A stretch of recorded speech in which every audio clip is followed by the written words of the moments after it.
ti nana hitani brano heron espíritu naquilla que institución trilingüe 31392 Jerusalén de Miñaro Ujel Pangoa departamento Junín Yamna Nivatro Cara Castellano. Buenos días a todos, mi nombre es Brano Jerónimo Espíritu, estudio en institución educativa bilingüe 31392 Jerusalén de Miñaro Ujel Pangoa departamento Junín. En esta oportunidad voy a presentar una anécdota. Nigoti aityo natimirori nangantima kaninasati otimaganiri. Kara hiraini nasturia tiegigerairi. La historia tagira que un cobre papá ora enfermedad que llama eroti llama que un cobre enfermedad que no copera profesor que no copa ya tin copa garam escuela que ya campo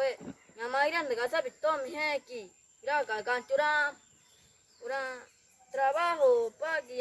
llama que fuera ya que na llama para escuela que irá y porque no trabajo ahora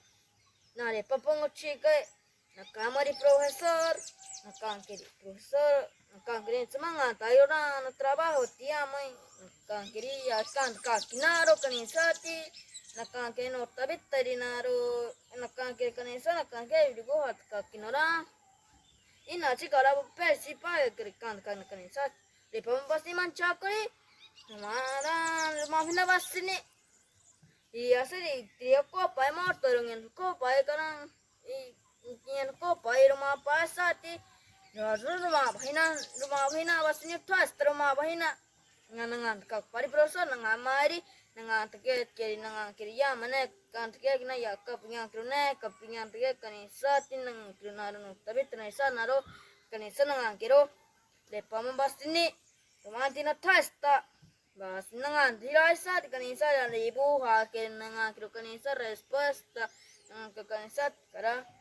ya mai ga nangan kiro kanisa kara songman kara pebat songma ya mora kwa klase ka ibnu pandrian daga sati ine sage ba yoke bara no tapa ke puna ora papel boleta de nota ani popapa nyakiro ana nyakiro na kana bisa kro na bisi ana nyakiro gracias